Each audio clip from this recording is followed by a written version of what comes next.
नमस्कार साथियों। तो आज है 20 जुलाई 2026। दोस्तों आज निफ्टी 50 इंडेक्स हो सकता है कि शुरू से लेके क्लोजिंग तक फुल डे नेगेटिव में था और नेगेटिव में क्लोजिंग दिया। बट स्टिल आज ओवरऑल मार्केट की आउटलुक काफी बढ़िया था। क्यों पता है? क्योंकि आज स्मॉल कैप, मिड कैप, बहुत सारे ऐसे लार्ज कैप शेयर में भी बहुत बढ़िया रिकवर हुआ और मोस्ट इंपॉर्टेंटली हम लोगों की जो पोर्टफोलियो है वो भी रिकवर कर गया। और इससे ज्यादा क्या चाहिए आपको, है ना? कि मार्केट इतना वीक था उसके बावजूद भी अगर आपका पोर्टफोलियो रिकवर कर गया। अब देखिए, इंपॉर्टेंट सवाल यह है कि कल मंगलवार क्या होगा। मंगलवार मतलब फिर से वही आपकी एक्सपायरी। सो एक्सपायरी के दिन बात क्या है कि मार्केट थोड़ा सा वोलेटाइल, थोड़ा सा वीक रहने की टेंडेंसी रहते हैं, बट कभी कभी रिकवर भी कर जाते हैं। ठीक है, तो इस बार में हम आलोचना करेंगे आगे वीडियो में। तो रिक्वेस्ट करूंगा आप सभी को, प्लीज वीडियो को बिना स्किप के पूरा अंत तक जरूर देखिएगा। उसके साथ साथ दोस्तों, इस वीडियो की आखिरी जो 3-4 मिनट पे हम इंडेक्स के बारे में थोड़ा डिटेल में एनालिसिस करेंगे। मिस मत करना उस पार्ट को, ठीक है? आइए सर, सबसे पहले चेकआउट करते हैं कि आज हमारे मार्केट एनालिस्ट दोस्त ने क्या कहा। देखिए, आज इस टॉपिक को कवर किया एसबीआई सिक्योरिटीज की तरफ से एक एनालिस्ट ने। अच्छा, क्योंकि शुक्रवार के दिन हमने देखा था मार्केट एकदम रिकवर कर गया और आज मार्केट खुला ही था इतना नीचे। उसके बाद थोड़ा थोड़ा रिकवर करने की कोशिश, बीच में अनफॉर्चुनेटली नेगेटिव में क्लोजिंग दिया। तो जिसके बेस पे इन्होंने उन सब लेवल को एज अ रेजिस्टेंस मेंशन किया जहां पे शुक्रवार के दिन क्लोजिंग दिया था, यानी लगभग 24,370 से लेके 24,400, याद है? और नीचे की साइड में, मतलब लोअर साइड में, इमीडिएटली जो सपोर्ट जोन मेंशन किया जहां पे आज एक्चुअली सपोर्ट मिला, यानी 24,130 से लेके 24,100। साथ में देखिए ये भी कहा कि अगर वो जो रेजिस्टेंस है 24,400, इसको अगर क्रॉस करके चला जाता है ऊपर की तरफ, तो कहीं ना कहीं 24,550 से लेके 24,700 तक भी पहुंचने की चांस है। वैसे दोस्तों क्या लगता है? देखिए, ओवरऑल मार्केट की आउटलुक पॉजिटिव है, तो आशा रखता हूं कि अगर कल सुबह, मतलब मार्केट ओपन होने तक, कोई बहुत बड़ा गोलमाल नहीं हुआ जियोपॉलिटिक्स में, तो कहीं ना कहीं मार्केट रिकवर कर सकते हैं। भले ही कल एक्सपायरी रहा, फिर भी मैं कह रहा हूं। अच्छा, बाय द वे देखिए, सेम टॉपिक को कवर किया मनी कंट्रोल की तरफ से दूसरे एक और एनालिस्ट ने। बाजार के बारे में अपना एक विचार रखा, टेक्निकल व्यू देखिए। Nifty 50 likely to stay range bound below 24,400, यहां पे भी सेम लेवल को ही पॉइंट आउट किया है। और बैंक निफ्टी के लिए कहा कि बैंक निफ्टी की जो 20 दिन की ईएमए है, यानी एक्सपोनेंशियल मूविंग एवरेज, उसको होल्ड करना जरूरी है, signalling short term bullish trend remain intact. तो शॉर्ट टर्म में एक बुलिश दोस्तों मार्केट हो सकता है कुछ समय के लिए, ठीक है? और साथ में देखिए कुछ रेंज भी मेंशन किया, जैसे कि अपर साइड में 24,350 लेके 400, और फर्दर अगर ऊपर की तरफ मूवमेंट दिया तो सेकंड एनालिस्ट ने कहा 24,800 से इवन 25,000 तक भी जाने का चांस है। लोअर साइड में इमीडिएटली सपोर्ट पॉइंट मेंशन किया 24,200 और नेक्स्ट सपोर्ट पॉइंट 24,000 को ही मेंशन किया, ठीक है? खैर, इस टॉपिक को हम दोस्तों इस वीडियो की आखिरी 3-4 मिनट पे अच्छे से डिटेल में चर्चा करेंगे। अब चलिए कुछ इंपॉर्टेंट इकोनॉमिकल डेटा, कुछ इंपॉर्टेंट जानकारी मार्केट के बारे में शेयर करता हूँ, समझाता हूँ। थोड़ा पेशेंसफुली दोस्तों आप लोग सुनिए, समझिए और ऑब्जर्व करना, ठीक है?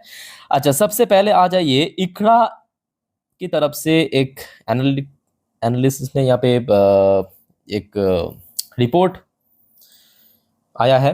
मिड और small cap funds continue to attract investors despite elevated valuation. दोस्तों ये बहुत इंपॉर्टेंट पॉइंट है, अगर आपने नोटिस किया होगा। देखिए, निफ्टी 50 की बात करें, निफ्टी बैंक्स की बात करें, ये सब आपके लीडिंग इंडेक्स है मार्केट की, ठीक है? और यहाँ पे आपको मोस्टली बड़े बैंक या बड़े कंपनी दिख जाएगा। सो अगर आप देखेंगे पिछले कुछ महीनों पे, खास करके वॉर जब से चल रहा है, निफ्टी 50, बैंक निफ्टी कहीं ना कहीं अपने लाइफ टाइम में से काफी नीचे है।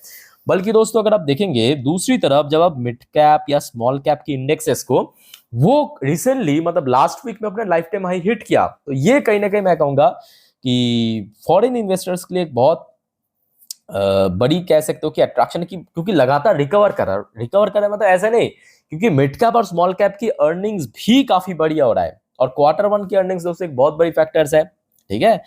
अच्छा, नेक्स्ट देखिए, एक और एनालिस्ट ने क्या कहा कि निफ्टी रेडी फॉर 24,500 से लेके 24,750 लेवल आफ्टर ब्रेकआउट रैली। तो अगर निफ्टी 50 में एक बार ब्रेकआउट हो गया तो निफ्टी 50 पूरा तैयार है 24,500 से लेके 24,750 तक, इस लेवल तक पहुंचने के लिए। लेट्स सी, आशा रखता हूं कि इनकी बात सच हो जाए। अच्छा, वैसे दोस्तों आज भारत की एक बहुत इंपॉर्टेंट इकोनॉमिकल डेटा आउट हुआ और बहुत ही बढ़िया रहा डेटा।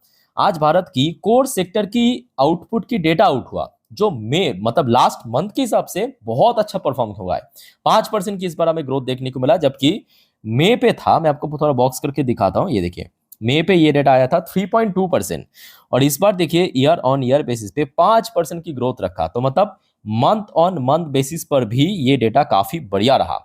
तो ये काफी अच्छी बात है कि जून पे जो कोर सेक्टर मतलब बेसिकली जो इंफ्रास्ट्रक्चर, सीमेंट सेक्टर, इसको ही बेसिकली कोर सेक्टर कहा जाता है, ठीक है, मैन्युफैक्चरिंग सेक्टर जो कोर रहता है कोई भी देश की, ठीक है, यहाँ पे बहुत अच्छा ग्रोथ देखने को मिला। अच्छा दोस्तों, अब देखिए हम जैसे रिटेल इन्वेस्टर्स के लिए सबसे बड़ी जो चिंता का विषय क्या है बताइए। 2024 की चुनाव के बाद जब हमने देखा बजट पेश किया गया था हमारे वित्त मंत्री ने, तो हमने देखा था कि long term capital gain tax और short term capital gain tax में रेट काफी बढ़ा दिया था, मतलब टैक्स रेट बढ़ा दिया था, ठीक है। उसके बाद मार्केट उस हिसाब से रिएक्ट किया था, अलग से बताने की जरूरत नहीं है।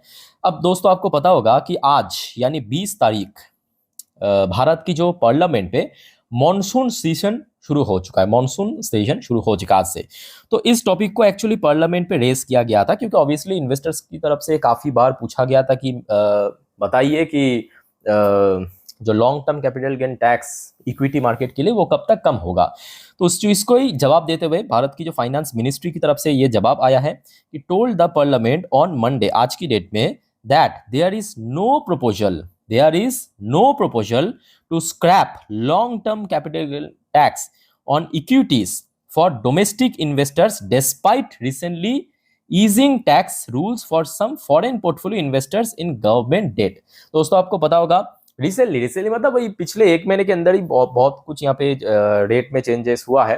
कुछ गवर्नमेंट सिक्योरिटीज के ऊपर अगर कोई फॉरेन इंस्टीट्यूशनल इन्वेस्टर्स निवेश करते हैं लॉन्ग टर्म पर्पस, तो उसमें थोड़ा सा कटौती किया, बट यहाँ पे साफ सुथरा जवाब आ चुका है कि डोमेस्टिक इन्वेस्टर्स के लिए इक्विटीज में कोई भी लॉन्ग टर्म कैपिटल टैक्स की कट करने की कोई अभी तक प्रोविजन आया नहीं है, ठीक है। तो आई थिंक कि आपको क्लैरिटी मिल चुका है कि सरकार अभी फिलहाल मतलब नियर टर्म में तो long term capital gain tax में कोई कम नहीं करेगा, बट मेरे हिसाब से देखिए short term capital gain tax अलग बात है, but long term capital gain tax में थोड़ा सा कट कर देना चाहिए, बहुत ज्यादा नहीं। अगर 2.5%, अगर 2.5% भी कम हो गया, मैं कहूँगा बहुत सही है। क्या कहते हो इस बारे में दोस्तों, आप लोगों का जो ओपिनियन है प्लीज कमेंट करके बताइए। अच्छा वैसे देखिए आज एक और इंपॉर्टेंट रिपोर्ट आया आपकी आरबीआई की तरफ से कि India rakes in $17.4 billion in FCNRB deposit under RBI swap window. चलो बहुत बढ़िया। अच्छा नेक्स्ट रिपोर्ट थोड़ा सा देख लीजिए इंडिविजुअल कंपनी की एंड ग्रुप्स के ऊपर। कुमार मंगलम बिरला जो बिरला ग्रुप की मालिक है उनकी तरफ से आया है खबर ग्रासिम इंडस्ट्री के ऊपर। Grasim invested 74,000 crore S capex in last 5 years. चलो बहुत बढ़िया। अच्छा नेक्स्ट देखिए क्वार्टर वन अर्निंग के ऊपर एक और शानदार report. Quarter one earning begin on a strong notes as bank fuel double digit growth. और ये दोस्तों सच है, क्योंकि देखिए शुरू में थोड़ा सा डाउटफुल था कि इस बार क्वार्टर वन क्या होगा, इतना सब कुछ जियोपॉलिटिकल इश्यूज के बावजूद भी हमने देखा क्वार्टर वन कंपनीज की हो बैंक्स की हो मोस्टली अर्निंग बहुत अच्छा हो रहा है, इवन डबल डिजिट में ग्रोथ रख रहा है हर एक बैंक एंड कंपनी, एक आध के अलावा, एक्सेप्शन तो है हमेशा हर जगह पे होता है, तो ये काफी बेस्ट पार्ट है, ठीक है। अच्छा नेक्स्ट देखिए भारत में जो net FDI foreign direct investment की इनफ्लो अभी भी देखने को मिल रहा है, जो कि लगभग फाइनेंशियल 27 तक $15 बिलियन तक हिट कर जाएगा। ये एक अप्रोक्सीमेटली डेटा आउट हुआ, ठीक है। अच्छा दोस्तों आगे बढ़ते हैं। अच्छा वैसे दोस्तों आपको मैं जो लास्ट वीडियो में कह रहा था कि आज पेटीएम की रिजल्ट आउट होने वाला है, लास्ट वीडियो तक आउट नहीं हुआ, तो मैं आखिरी टाइम जब देखा था ना तब भी आउट नहीं हुआ था। एक बार मैं आपको आपके सामने ही दिखा देता हूँ लाइव, अगर आ गया तो मैं यहाँ पे दे दूंगा। हाँ चलो चलो आ चुका है, बढ़िया। जो आपको मैं कह रहा था अभी लाइव दे दूंगा, जस्ट अ मिनट। ये देखिए जस्ट अभी ये रिकॉर्ड करते करते आया है 1 मिनट पहले, अभी ये वीडियो रिकॉर्ड कर रहा हूँ 10:06 पे। अब देखिए कितना बढ़िया टाइमिंग है, 10:05 पे आया है 14 MB की PDF, जस्ट अ मिनट। थोड़ा सा डाउनलोड होने दीजिए, उसके बाद हम सीधा PDF में जाके आपको दिखा दूंगा। और क्योंकि बोनस था ना तो बहुत लोग काफ़ी एक्साइटेड भी है कि भाई बोनस कितने रेशियो में दे रहा है। एक बार मैं आपको दिखा देता हूँ, just a minute just a minute. मुझे थोड़ा सा यहाँ पे देख लेने दीजिए पहले तो रिजल्ट। बोनस बोनस बोनस के बारे में किधर लिखा है, ये तो IPO वगैरह वो सब है। बोनस इस पेज में नहीं दिया क्या, शायद नहीं, अभी तक तो दिखा नहीं। बोनस के बारे में तो कुछ ना कुछ देना चाहिए था, ठीक है। डोंट वरी, आप अगर बाद में दिख गया तो कोई दिक्कत नहीं, मैं आपको जानकारी मिल जाएगी इतना कंफर्म है, ठीक है। चलिए रिजल्ट ही चेकआउट कर लेते हैं, ठीक है। अच्छा आ जाइए, कंसोलिडेट फाइनेंशियल रिजल्ट इस बार इंपॉर्टेंट है क्योंकि लास्ट टाइम हमने देखा था कंपनी प्रॉफिट में आ गया था, ठीक है। अच्छा यहाँ पे थोड़ा नोट करना, जितने भी नंबर सारे इन करोड़ पे है तो कोई दिक्कत नहीं है। आ जाइए, सबसे पहले कंपनी की टोटल इनकम इस क्वार्टर में जनरेट हुआ है। मैं आपको थोड़ा मैक्स जूम करके दिखाता हूँ, 2630 करोड़, 2630 करोड़ की इनकम कंपनी जनरेट किया, जो पिछले साल था 2159 करोड़। तो सिंपल इक्वेशन, ईयरली बेसिस पे बहुत अच्छा ग्रोथ रखा, इवन क्वार्टरली बेसिस पर भी दोस्तों बहुत तगड़ा ग्रोथ रखा, 2442 करोड़ से बढ़ के 2630 करोड़ पे पहुंच चुका है। चलो बढ़िया। एक्सपेंस की बात करें, एक्सपेंस तो थोड़ा सा तो इंक्रीज होगा ही, बट हाँ सही रेट में इंक्रीज हुआ, मतलब टोटल इनकम से ज़्यादा बढ़ा नहीं है, ठीक है। 2016 करोड़ से बढ़ के 2383 करोड़, जो कि क्वार्टरली बेसिस पे भी इंक्रीज हुआ, पर स्टिल इनकम के ज़्यादा नहीं। अच्छा ये अब देख लेते हैं सब टैक्स कैलकुलेट करने के बाद प्रॉफिट कितना जनरेट हुआ। चलो बहुत बढ़िया, बहुत बढ़िया। लास्ट ईयर में कंपनी की पहला प्रॉफिटेबल मतलब प्रॉफिट बनाया था 123 करोड़ की, इस बार 220 करोड़, 220 करोड़, यानी ऑलमोस्ट 80% के आसपास हमें ईयरली बेस पे प्रॉफिट ग्रोथ देखने को मिला, और इवन क्वार्टरली बेसिस पर भी 183 करोड़ से बढ़ के 220 करोड़ हो चुका है। तो ये दोस्तों पेटीएम की शेयर होल्डर के लिए बहुत खुशखबरी, और साथ ही साथ इसका जो अर्निंग पर शेयर है वो 3 क्रॉस कर चुका है, जबकि पिछले साल 2 के नीचे था और लास्ट क्वार्टर में 3 के नीचे था, इस बार 3 3.5 के आसपास आ चुका है, ठीक है। तो ये रहा दोस्तों पेटीएम की रिजल्ट। वैसे कैसा लगा आपको कमेंट करके बताइए, बट पता नहीं यहाँ पे बोनस तो देना चाहिए था, यहाँ पे बोनस की तो कोई भी नामो निशान नहीं लग रहा है। बोनस शायद दूसरे पीडीएफ में देखा जो अभी अपलोड नहीं किया, क्योंकि जस्ट 1 ही मिनट हुआ है ये पीडीएफ, ठीक है। अच्छा डोंट वरी, मैं आपको बोनस दे दूंगा अगले उस पे, ठीक है। डोंट वरी, एक बार मैं आपको फिर भी रिफ्रेश करके दिखाने की कोशिश करता हूँ। इस पीडीएफ में तो नहीं था बोनस, बोनस या स्प्लिट कुछ तो दिया था ना, बोनस ही शायद दिया था। नहीं, दूसरे पीडीएफ अभी आया नहीं है, ठीक है, शायद आ जाएगा बहुत जल्दी, डोंट वरी। चलो दोस्तों आगे बढ़ते हैं, यहाँ तक क्लियर हो चुका है। चलो आगे बढ़ते हैं नेक्स्ट टॉपिक पे, बट उसके पहले दोस्तों एक छोटा सा रिक्वेस्ट आप सभी को करूंगा। दोस्तों प्लीज इस चैनल को सब्सक्राइब कर लेना अगर आपने अभी तक नहीं किया तो, और पास में जो नोटिफिकेशन बेल आइकन है इस बेल आइकन को क्लिक जरूर कर देना, ताकि जब भी मैं वीडियो अपलोड करूँ तुरंत आप तक पहुंच सके। और दोस्तों ऑलरेडी मैं मेंबरशिप लॉन्च कर चुका हूँ, तो यहाँ पे जो ज्वाइन बटन आपको दिख रहा है इसको प्रेस करने के साथ साथ आप इसमें मेंबरशिप मतलब हमारे इस चैनल के मेंबर्स बन सकते हो। देखिए नॉर्मली जो वीडियो आता है वो तो आएगा ही, बट मेंबर्स के लिए अलग से सुविधा मिलेगा, अलग से बेनिफिट्स मिलेगा, जैसे उस बारे में यहाँ पे आपको और डिटेल में दिख जाएगा, ठीक है। जैसे कि पोर्टफोलियो रिव्यू की सुविधा मिलेगा आपको, यहाँ पे आप देख ही सकते हो, पोर्टफोलियो रिव्यू हो गया, या Q&A सेशन पे आप शामिल हो सकते हो। आप जो कमेंट पे पूछते हो ना छोटे छोटे क्वेरीज, उसका मैं डायरेक्टली आपको जवाब दे दूंगा अगर आप मेंबर्स हो तो, ठीक है। तो मैं आप सभी को कहूँगा यहाँ पे जो प्लैटिनम कार्ड है उसको जरूर ले लेना, ताकि हर एक बेनिफिट आपको मिल सके, क्योंकि गोल्ड कार्ड और सिल्वर कार्ड में हर एक बेनिफिट्स नहीं है, बट प्लैटिनम और बहुत ही मैं कहूँगा रिजनेबल है, मतलब हर कोई अफोर्ड कर सकते हैं। 350 बहुत ही सस्ता, आज की डेट में कुछ भी मतलब महंगा नहीं है, ठीक है। और दोस्तों चैनल को जरूर सब्सक्राइब करके रख देना हर रोज ऐसी वीडियो पाने के लिए, वीडियो आ जाएगा डोंट वरी हर रोज जैसे कि आता है। चलो आगे बढ़ते हैं। अच्छा फिलहाल यूएस मार्केट थोड़ा सा डाउनसाइड मूवमेंट दे रहा है, जरूर थोड़ा सा तो डाउनसाइड मूवमेंट चल रहा है, मतलब शुरू हुआ था यहाँ पे, अभी लगभग यहाँ पे चल रहा है 12:40 पे 0.18% नीचे।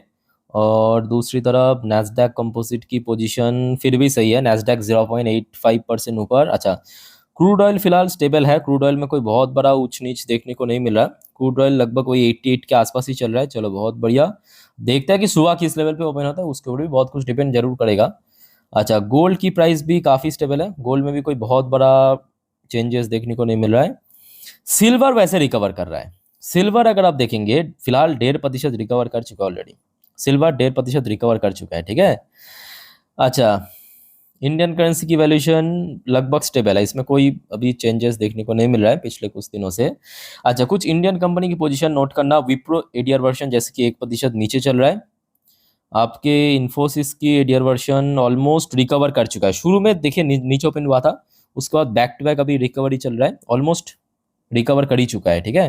बट दूसरी तरफ दोस्तों आईसीआईसी बैंक की देखिए एडीआर वर्जन तो रिकवर कर रहा है, ध्यान से देखना आईसीआईसी बैंक की एडीआर वर्जन 0.81% ऊपर, बट जैसे ही आप नीचे की तरफ देखेंगे एचडीएफसी बैंक की एडीआर वर्जन थोड़ा सा नीचे चल, थोड़ा मतलब एक्चुअली 9% नीचे। देखिए तो आज इंडियन मार्केट में एचडीएफसी बैंक 5% नीचे, क्लोजिंग दिया, ठीक है। आप पूछेंगे तो यहाँ पे 9% क्यों पहुंच गया, देखिए इसके पीछे एक और कारण है। रिसेंटली मतलब शाम के वक्त क्या हुआ, एचडीएफसी बैंक के मैनेजमेंट की तरफ से कहा गया, क्योंकि एचडीएफसी बैंक अभी कोई सीईओ नहीं है, चीफ एग्जीक्यूटिव ऑफिसर, ठीक है। जो न्यू सीईओ हायर करने की जो प्रोसेस है उसमें थोड़ा सा टाइम लग सकता है। ये जानकारी मिलने के बाद एचडीएफसी बैंक के शेयर और अलग से थोड़ा सा और नीचे पहुंच गया, ठीक है।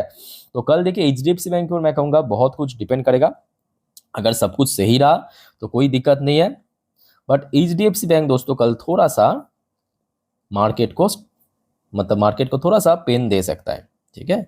और फिलहाल उसी वजह से, क्योंकि मैं जब वो एचडीएफसी बैंक की तरफ से जो रिपोर्ट है वो आने के पहले सीईओ वाली निफ्टी आपकी गिफ्ट निफ्टी एटलीस्ट पॉजिटिव में था। और अभी आप देख सकते हो ये रियल टाइम डाटा मैं आपको दिखा रहा हूँ, रात 10:13 की ये रीडिंग है, 24,179 पॉइंट के आसपास चल रहा है, ठीक है। मतलब आज दोपहर को भारतीय बाजार जब बंद हुआ तो उस टाइम पे जो क्लोजिंग पोजीशन था गिफ्ट निफ्टी की, वहां से 95 पॉइंट फिलहाल नीचे। और इसके पीछे रीजन वही एचडीएफसी बैंक की है, क्योंकि उसका वेटेज सबसे ज्यादा है, मोर देन 11%, ठीक है। सो आज तो गिरा है, अगर कल भी एचडीएफसी बैंक गिर गया और बाकी सेक्टर वाइज अगर रिकवर नहीं कर पाया तो ऐसा स्थिति बन सकता है। अदरवाइज मैं कहूंगा ठीक है, उतना ज्यादा टेंशन करने की जरूरत नहीं है, देखते हैं सुबह क्या होता है, क्योंकि ये तो अभी की अपडेट है, कल सुबह होते होते चेंज भी हो सकता है। तो दोस्तों उसके लिए मैं काम करूंगा, मैं अपनी इंस्टाग्राम स्टोरी में कल सुबह गिफ्ट निफ्टी की फ्यूचर और ऑयल प्राइस दे दूंगा, सिर्फ आप चेक कर लेना मेरे इंस्टाग्राम स्टोरी, जिसका लिंक आपको इस वीडियो के ठीक नीचे डिस्क्रिप्शन बॉक्स में मिल जाएगा। तो क्या होगा कि देखिए सुबह सुबह आप लोग भी कंफर्म हो जाएंगे, आज भी आपको दे दिया था, कल भी दे दूंगा, डोंट वरी, हर रोज ही दे देता हूँ। अच्छा वैसे आज एफएस ने बेचा है, एफएस ने बेचा जरूर है, वही लास्ट कुछ दिनों की तरह बहुत बड़े रकम नहीं, वो लगभग 1100 करोड़ के आसपास, 1121 करोड़ बेचा है। और डीआईएस आज खरीदा है लगभग कोई 1300 करोड़ के आसपास, 1312 करोड़, ठीक है। ये आज एफएसडीएस की डेटा था। बाकी TA35 की बात करें, आज इसराइल की टॉप इंडेक्स थोड़ा सा क्लोजिंग के समय थोड़ा सा डिक्लाइन होकर क्लोजिंग दिया, ठीक है। तो दोस्तों मार्केट से रिलेटेड जितने भी अपडेट था मैं आपको दे चुका हूं। चलिए मार्केट एनालिसिस वाला पार्ट के ऊपर आपको लेके चलता हूं। हमने मैं ओपन कर लिया निफ्टी 50 की लास्ट 3 महीने की कैंडलस्टिक चार्ट पैटर्न। अच्छा दोस्तों अब जो बात आपको बताने जा रहा हूँ ध्यान से मेरी बात को सुनिएगा जरूर, ठीक है। देखिए कल क्योंकि एक्सपायरी है निफ्टी 50 की, भले ही मंथली एक्सपायरी ना हो, वीकली एक्सपायरी है ना, फिर भी कल मैं कहूँगा बैंकिंग सेक्टर के ऊपर नजर रखना, बैंकिंग सेक्टर के ऊपर नजर जरूर रखना। और अलग से मैं कहूँगा ब्रैकेट में एचडीएफसी बैंक, बिकॉज अभी आप देख सकते हो एचडीएफसी बैंक की जो एडीआर वर्जन है लगभग 9.5% नीचे आ चुका है। और रीजन आपको बता चुका हूँ कि सीईओ की जो न्यू सीईओ की जो अपॉइंटमेंट है वो थोड़ा सा डिले हो सकता है। जब बैंक की तरफ से ही ये खबर मिला है उसी के बाद एक्चुअली एडीआर वर्जन थोड़ा सा और नीचे पहुंच गया। अच्छा इसके अलावा बैंक्स के अलावा कल देखिए ऑयल सेक्टर उतना ज़्यादा आपको टेंशन नहीं देगा, क्योंकि अभी ऑयल स्टेबल लग रहा है, बट मेटल सेक्टर की वो थोड़ा सा नजर रखना, मेटल, ठीक है, मेटल। और आपके आईटी नहीं, कल ऑटो सेक्टर इंपॉर्टेंट है, ऑटो के ऊपर नजर रखना, ठीक है। तो ये तीनों सेक्टर कल के लिए इंपॉर्टेंट है।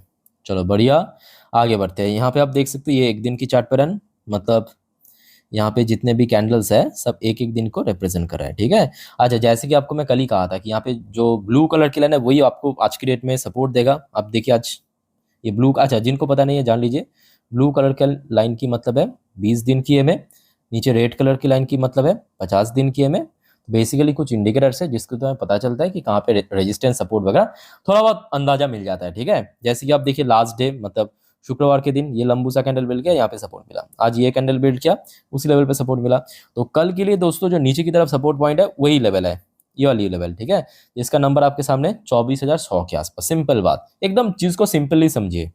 सबसे पहला सपोर्ट जो है 24,100 समझ आ चुके क्यों, उसके ठीक नीचे साइकोलॉजिकल लेवल 24,000, ठीक है। तो ये दो क्या हो गया कल निफ्टी के लिए सपोर्ट जोन। अब बात करेंगे ऊपर की तरफ रेजिस्टेंस जोन कहाँ पे, ये भी इंपॉर्टेंट है, उसके लिए 4 घंटे की चार्ट पैटर्न दिखाऊंगा। 4 घंटे चार्ट पैटर्न आ चुका है। अच्छा 4 घंटे की चार्ट पैटर्न पे अपर साइड में, क्योंकि देखिए आज निफ्टी 50 भले ही नेगेटिव में था बट 24,250 के ठीक बॉर्डर लाइन पे क्लोजिंग दिया। और लास्ट डे हमने देखा था यहाँ तक पहुंच गया था, मतलब शुक्रवार के दिन, याद आ रहा है। तो जिस वजह से निफ्टी 50 के लिए इमीडिएटली 24,350 ऊपर की तरफ, जहां पे लास्ट डे क्लोजिंग दिया था, और उसके बाद 24,500, ये दो हो गया आपका इमीडिएट रेजिस्टेंस, ठीक है। अच्छा अब आ जाइए दोस्तों बैंक निफ्टी पे। बैंक निफ्टी की रोल कल बहुत वाइटल है, क्योंकि आज तो बेसिकली बैंक्स की वजह से ही मार्केट नीचे था, अदरवाइज थोड़ी ओवरऑल आउटलुक तो पॉजिटिव में था। Mid cap, small cap, even बाकी लार्ज कैप भी ठीक ठाक ही था। ठीक है, एक आध के अलावा। अच्छा, सो बैंक्स की अंदर कल एचडीएफसी बैंक थोड़ा सा पेन दे सकता है बैंक निफ्टी को। अदरवाइज एक्सिस, कोटक, आईसीआईसीआई अगर चल गया तो ओवरऑल आउटलुक सही रहेगा। ठीक है। अच्छा, तो बैंक निफ्टी के लिए कल इंपॉर्टेंट जोन है, सबसे पहले जोन मैं कहूंगा 58,000 को होल्ड करना। ये कोई रेजिस्टेंस या सपोर्ट की बात नहीं कर रहा हूं, इसको होल्ड करना जरूरी है। अगर होल्ड कर पाया तो लास्ट शुक्रवार जहां तक पहुंच गया था, यानी लगभग 58,000 की, सॉरी 58,500 के ऊपर, 58,500 के ऊपर, ये अगला रेजिस्टेंस बनेगा। और नीचे की तरफ क्योंकि देखिए बैंक्स है, ऊपर से कल एक्सपायरी है, तो हम थोड़ा सा ब्रॉड रेंज लेके चलेंगे। रफली 1000 पॉइंट नीचे यानी 57,000, ये वाली लेवल कल के लिए बनेगा एक स्ट्रॉन्ग सपोर्ट जोन। ठीक है। सो दोस्तों, मैं आपको निफ्टी 50, बैंक निफ्टी एकदम जितना सिंप्लीफाई करके समझाने की कोशिश किया। फिर भी आपका कोई डाउट्स या कंफ्यूजन है, कमेंट करके बताइए दोस्तों। और दोस्तों, जो आपको मैं बार बार कहता हूं कि देखिए बाजार ऊपर से कल एक्सपायरी है, बाजार इतना रिस्की चल रहा है, वॉलेटाइल है, तो गलती से भी एफएनओ ट्रेडिंग ये सब चक्कर में प्लीज मत पड़ना, एटलीस्ट इस साल मत पड़ना। ठीक है। बाकी आप वीडियो देखिए, सीखिए, जानिए। और मेंबर्स के लिए तो बहुत जल्दी आपको मैं जानकारी दे दूंगा कि पोर्टफोलियो रिव्यू की प्रोसीड्योर क्या है। और संडे के दिन आपके क्यूएनए आ जाएगा। ठीक है, तो डोंट वरी और कमेंट करके पूछिए जरूर। डायरेक्टली आप मेंबर्स हो तो कमेंट पे रिप्लाई दे दूंगा। सो मिलते हैं नेक्स्ट वीडियो में। टेक केयर, बाय बाय, जय हिंद।